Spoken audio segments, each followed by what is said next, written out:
Hi guys, welcome back to the channel. As you can see from the title of this video, I am going to be talking about the Netflix South African series The Polygamist. Guys, do not come for me, I know, and I hear you, but don't worry, they're not gonna get a kobo from my money. I found a way to watch it without spending money. Okay, that is completely legal. We are not promoting this series, but we do need to do a character psychology because regardless, it's #1 in Nigeria. People are still watching it. Everyone is calling Jonas the villain of The Polygamist, but I don't think they're wrong, but I don't think they're right either. He's not the only villain. I feel like every single person that made space for Jonas to act the way he did somehow is also a villain in this series. The only person that I think had slight sense was his daughter Pumi. She's the only person that didn't need to see so much to finally say, oh, this guy is full of shit. Jonas. Evil does not need to be loud. Let's start with the obvious problem of this series. Jonas is definitely just a cheater. Not just a cheater. Jonas is a narcissist. He's an abuser and he collects women like how people collect the Dubai chocolate in those squishy Labubu Stanleys. Every woman in his life thought that she is going to be the exception. He's going to change for her. But the sad and tragic part of that is he never did.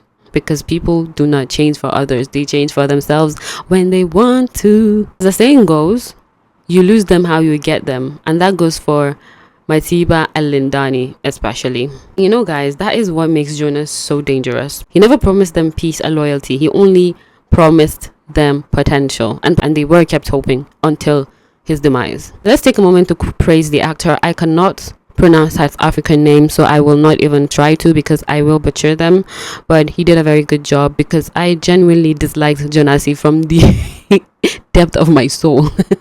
I really hate that character, I'm not going to lie. Like, he portrayed the character so well. It's going to be hard for me to see him in another series or movie and try to like distinguish between the actor and the character. So great job. Okay, you did a very good job, kudos to you. And that, my friends, is excellent acting. Matiba, the pick me that got picked. Unfortunately, Matiba is probably the definition of pick me, choose me, love me. So pick me, choose me, love me. Unfortunately for her, she thought he was going to change for her and he did not. She fought to become wife number, was it 2 or 3? Whatever, because it doesn't really matter. She ignored every single red flag. Excuse me, I meant she ignored every single red billboard that was presented to her and still continued with Jonas. She even tried to make him jealous with someone of a better social standing than Jonas. Like, make it make sense. Reality really did smack her up and down the way Jonas did. I'm so sorry. Yeah, it took her getting abused, beat up for her to eventually choose herself and for her to start seeing clearly, because you can't be seeing life through rose-colored glasses, baby.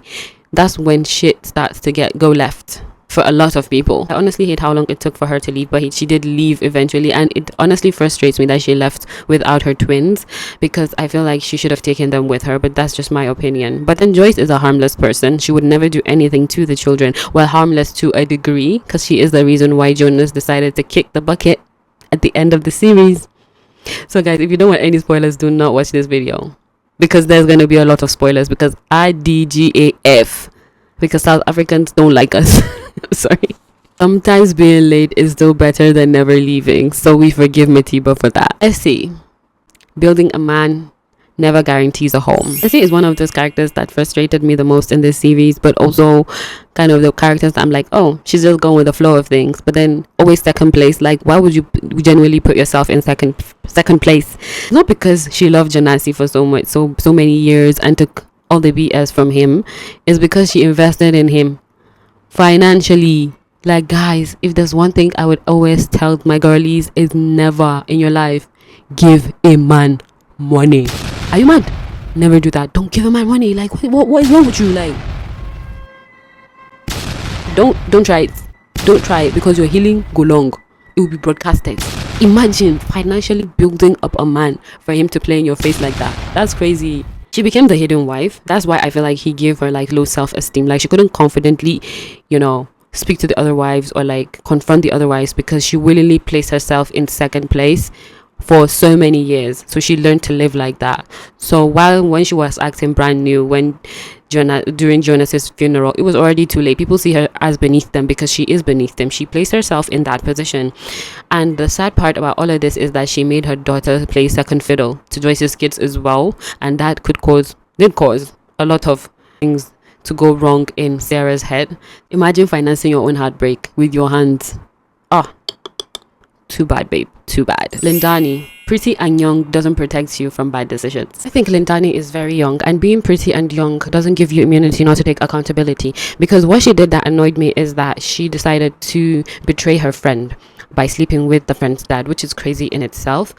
But I know she did that because she wanted to live life. She wanted the dinners. She wanted the designer. She wanted to feel how the rich feel. No, luxury vacays and the rest. But I feel like she's such a terrible friend. And that's enough for me to just be annoyed by that character. But also you need to keep in mind that she's young. Because when Joyce found out that Lindani was pregnant, she was annoyed. Like, she found her in her bathtub. Guys, that's crazy. It's so messed up.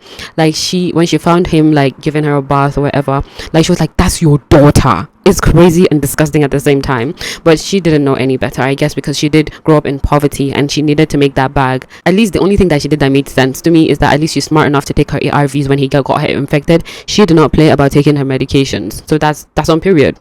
Clock that. Sarah, daddy issues with consequences. If Sarah doesn't act out because she's evil, I feel like she acts out because she's emotionally starved, because her father doesn't acknowledge her in public. She has to say Magish is her father even though Jonas is her father, and Essie makes her do that too. And also she doesn't get the things that Joyce's kids get. Like, she doesn't get what Pumi gets, so she's always competing with her half sister without knowing that she is her half sister. So whatever Pumi shows her is not because she wanted to rub it in her face, it's because Pumi doesn't know that she is her sister. So yeah, she wanted recognition and she wanted the fatherly love that Jonas was showing to the other kids. But when she couldn't get attention, she decided to settle for destructive attention by first stealing Pumi's phone and then stealing Pumi's boyfriend, while trying to seduce Pumi's boyfriend to get attention. That's crazy in itself as well.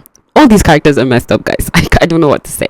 But can I say I'm surprised, because these behaviors she was exhibiting just scream, notice me.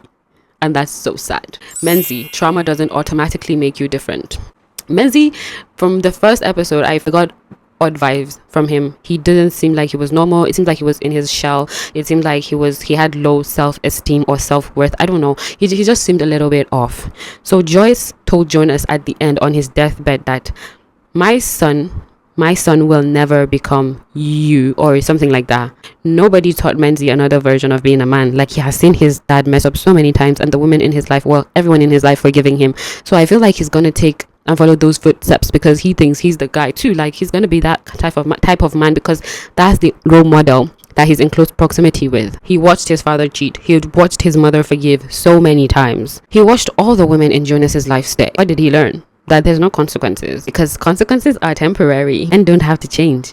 The people around you will just adapt. That is why he repeats his father's patterns at the end of the series, which is quite unfortunate. The ending really messed me up so bad. I was so annoyed when I saw what that kid was up to with Lindani, and she is infected, guys. Joyce, staying can also be a decision. Strength isn't surviving, babes. Sometimes you just gotta cut your losses and leave. I want to say I understand why she stayed, but I really don't. Like, it gets to a point where I cannot defend you, babes. Children don't learn from what we tell them. They learn from what they see us tolerate, what they see us do. That is why her son became exactly what she despised at the end of the series. And that, my friends, is the real tragedy for Joyce. Magish, the loyal man who mistook for survival for love. One of the saddest characters in this series is Magish. He had to take care of things for Jonas. He had to, like, turn the other way when Jonas was doing certain things because Jonas was the one with the money. He was just like his sidekick. He had to keep up the facade that he was married to Essie for God knows how long. He spent in his entire life cleaning up after Jonas, which is very sad for him. To the end that loyalty became his prison, because his core wound is poverty. So he had to keep things afloat, and the only reason why he stayed with Jonas was because of the money. Because whenever everything falls apart for any one of them, Joyce, Essie, Sarah, whoever, they always go and call Magish. Who is there for Magish? Nobody. To the end that loyalty became his prison, because his core wound is poverty. So he had to keep things afloat, and the only reason why he stayed with Jonas was because of the money. Whenever everything falls apart for any one of them, Joyce, Essie, Sarah, whoever, they always go and call Magish. Who is there for Magish? Nobody. I feel really bad for Magesh because Matiba was initially Magesh's girlfriend before she set her eyes on Jonas. Like, he has blocked a lot of things for him. In my opinion, Jonas, that is, has blocked a lot of things for Magesh in his life, and he doesn't really live his life. He's more or less living Jonas's life with Jonas, but not really getting the benefits of anything or happiness that comes with it, if there's any happiness to begin with. So he is kind of a sad character for me. I kind of do feel bad for him in a way, but I don't feel bad for him in some ways as well. So, and also I think he got the happy ending that none of them actually did, because he found someone that he liked eventually. For the last person we're going to be talking about today, the last character, the only sane character in my opinion in this series, is Pumi, the only one who refuses to be gaslit. On the surface, she comes across as very level-headed, outspoken, and sometimes a little bit blunt. The reason why I really rock with her is because she is the only person who doesn't understand why everyone is staying by Jonas's side. Like, she is calling it out like it is. She is asking people why they are overlooking certain things because she sets boundaries. She is refusing to be gaslit by her dad, her sister, and everybody else in between, which is go off queen. Like, we love a level-headed queen. She is realizing that the problem isn't just one person, but the entire family, the entire system as a whole. And don't get me started on the scene where she was trying to kind of patch things up with her dad, that she wrote him a letter and she was reading it and he decided to turn up the volume. That literally broke me. I'm like, what the hell is wrong with this man? Like, this man really needs to be beat. Oh, it was such a sad watch. I feel like she's the only person that sets boundaries, and she's healing. She distanced herself from the entire family, and I feel like she forgave everyone eventually, but I feel like she's the only person that I kind of vibe with in this series because she's the only person with sense. So, conclusion: The Polygamist isn't really a series about polygamy. I think it's about cycles and how abuse repeats itself in patterns when given the chance. How children inherit dysfunctions, how one selfish man can leave emotional damage that could last generations. Well, this is just one man out of many guys, and that is what stayed with me for a long time after the show. So stay safe out there, guys. Stay safe and keep your eyes peeled. And that's it for the video. If there's any point that you don't agree with or you agree with in this video, don't forget to comment down below so we can keep the discussions going. Don't forget to subscribe, and thank you for watching to the end of this video.